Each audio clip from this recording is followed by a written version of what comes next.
युतीच्या सगळ्या पदाधिकाऱ्यांच्या तर्फे मी मनपूर्वक स्वागत करतो। पत्रकार परिषदेला कोण कोण उपस्थित आहेत ते बघितल्यानंतर तुमच्या लक्षात आलं असेल नक्की मला काय तुम्हाला सांगायचं। भाजप आणि शिवसेना अरे ना भाजप आणि शिवसेना ही युती आहे आणि युतीच्या माध्यमातून आम्ही निवडणुकीला सामोरं जातोय।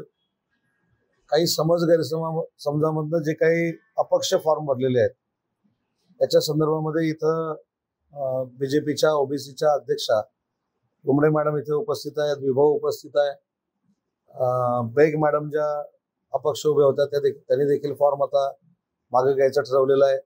श्रेया शिंदे ज्या अपक्ष होत्या त्यांनी देखील फॉर्म मागे घ्यायचं ठरवलेलं आहे। शुभम साळुंकेनं फॉर्म मागे घ्यायचं ठरवलेलं आहे। त्याच्यानंतर असे अनेक अजून 3-4 लोक त्याच्यामध्ये फॉर्म मागे घेतील। पण मी आज भाजपाच्या कार्यालयामध्ये एवढ्यासाठीच पत्रकार परिषद घेतली की मगाशी जे उल्लेख केला की काही समज गैरसमजामधनं अपक्ष फॉर्म भरला जातो। तर काल मी स्वतः जिल्ह्याचा पालकमंत्री म्हणून मी स्वतः पटवर्धन साहेब आणि संतोष पावरी साहेब अशी एक चर्चा होऊन संतोष पावरी साहेबांच्या घरी गुमडे मॅडम अमेय अशी आमची सगळ्यांची चर्चा झाली। मी पालकमंत्री या नात्यानं मॅडमला विनंती केली की आपण युतीमध्ये आहोत। चव्हाण साहेबांची चर्चा झाली आणि त्याच्यानंतर अगदी सन्मानानं माननीय रुमडे मॅडमनी ही उमेदवारी मागे घ्यायचा निर्णय घेतलाय। त्याबद्दल त्यांचं मी कौतुक देखील करतो आणि मनापासून आभार देखील मानतो। आणि हे करत असताना जे महत्वाचे 2 मुद्दे त्यांनी माझ्यासमोर ठेवले ते विकासाचे होते आणि ज्या पद्धतीनं मान सन्मानामध्ये फॉर्म भरलेला होता त्या लोकांची आम्ही सगळ्यांनी चर्चा करावी अशा पद्धतीची त्यांची विनंती होती। आणि त्या पत्रकार परिषद संपल्यानंतर मी स्वतः त्या सगळ्या पदाधिकाऱ्यांना जाऊन भेटणार आहे।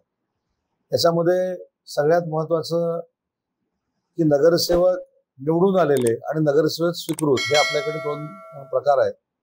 तर त्या प्रकारामध्ये 3 स्वीकृत नगरसेवक जे आहेत त्यातले 2 हे शिवसेनेला मिळालेले आहेत आणि 1 भारतीय जनता पक्षाला मिळालेला आहे। तर आत्ताच माननीय रवींद्र चव्हाण साहेबांशी दीपक पटवर्धन साहेबांनी चर्चा केली ती त्यांच्या म्हणजे तुम्हाला ब्रीफिंग करताना सांगतीलच।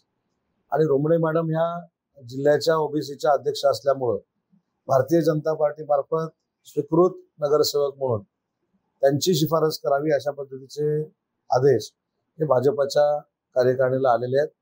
आणि म्हणून त्यांची इच्छा हीच होती की मला कुठेतरी सामाजिक क्षेत्रामध्ये काम करायचं आहे आणि सामाजिक क्षेत्रामध्ये काम करत असताना कुठेतरी सन्मानाचं पद आवश्यक असतं, लोकांमध्ये जाण्याचं पद आवश्यक असतं। तर ते भारतीय जनता पार्टीनं जे जाहीर केलंय त्याला आमचा शिवसेना म्हणून 100% पाठिंबा आहे। आमची कुठेही त्याच्यामध्ये अडचण नाही। दुसरी महत्वाची गोष्ट आहे विभव पटवर्धन इथं बसलेले आहेत। आज सकाळी मी देखील त्यांच्या घरी नाश्त्याला गेलो होतो आणि नाश्ता करता करता विभवला विनंती केली की तू देखील भारतीय जनता पार्टीचा आहेस, अनेक दिवस तू काम करतो, त्याच्यामुळे भविष्यात तुझ्यावर अन्याय होणार नाही।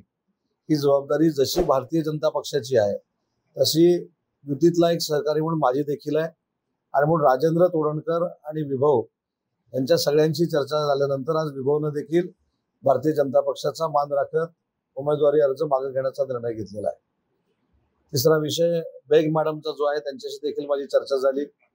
कामना बेग त्यांनी देखील हा निर्णय घेतलाय। स्वप्नील तर इथं आलाय वाटतं, स्वप्नील शिंदे इथं उपस्थित आहे, त्याच्या पत्नीचा सोप्या, त्याला आपण सोप्या म्हणतो सोप्या भाषेत।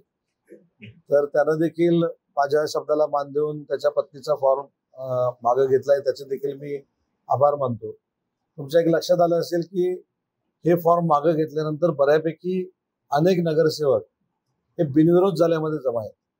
फक्त मी त्याचा उल्लेख करत नाही की जे उमेदवार त्यांच्या समोर आता उभे आहेत ते योग्य आहेत की अयोग्य आहेत त्याच्याशी राजकीय माझा काही संबंध नाही। पण रत्नागिरी शहराच्या अपक्ष उमेदवारांनी जो आमच्या सगळ्यांवर विश्वास टाकला त्याबद्दल मी त्यांना मनापासून धन्यवाद देतो, त्यांचे आभार मानतो। या पत्रकार परिषदेनंतर देखील काही अचानक अजून विड्रॉ होण्याची शक्यता आहे ते देखील होतील।